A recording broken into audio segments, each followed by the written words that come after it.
একটি ছোট গ্রামে থাকত এক গরিব কিন্তু হাসিখুশি পরিবার। পরিবারের সদস্য ছিল বাবা রমেশ, মা সীতা আর তাদের দুই সন্তান রিনা আর বাবু। রমেশ দিনমজুরের কাজ করত। প্রতিদিন সকালে সে মাঠে কাজ করতে যেত আর সন্ধ্যায় ক্লান্ত শরীরে ঘরে ফিরত। তাদের ঘর ছিল খুব সাধারণ, মাটির দেয়াল, খড়ের ছাউনি আর এক কোণে ছোট্ট রান্নাঘর। অভাব ছিল, কিন্তু তাদের মুখে কখনো দুঃখের ছাপ দেখা যেত না। সীতা খুব যত্ন করে সংসার সামলাত। অল্প চাল আর ডাল দিয়েই সে এমন সুস্বাদু খাবার রান্না করত যে সবাই আনন্দ করে খেত। রিনা আর বাবুও খুব খুশি মনেই বড় হচ্ছিল। তারা গ্রামের স্কুলে পড়ত আর ফাঁকা সময়ে মাঠে খেলাধুলা করত। একদিন রমেশ খুব ক্লান্ত হয়ে বাড়ি ফিরল। সেদিন তার কাজও ঠিকমতো হয়নি, তাই মজুরি কম পেয়েছিল।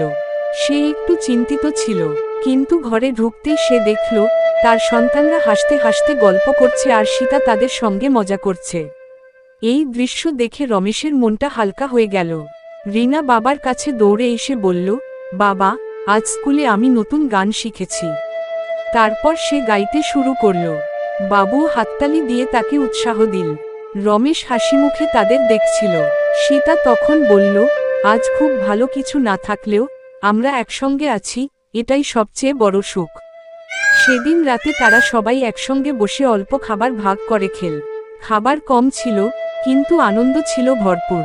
রমেশ মনে মনে ভাবল, অভাব থাকলেও যদি এমন ভালোবাসা আর হাসি থাকে, তাহলে জীবন আসলেই সুন্দর। এরপর থেকে রমেশ আর কখনো দুঃখকে বেশি গুরুত্ব দেয়নি। সে জানত তার পরিবারই তার সবচেয়ে বড় শক্তি। রিনা আর বাবুও শিখেছিল, ধন সম্পদ নয়, ভালোবাসা আর একসঙ্গে থাকার আনন্দই আসল সুখ। এই গরিব পরিবারের ছোট্ট ঘরটি হয়তো খুব সাধারণ ছিল, কিন্তু সেখানে ছিল অগাধ ভালোবাসা, হাসি আর খুশির আলো, যা তাদের জীবনকে সত্যিকারের ধনী করে তুলেছিল।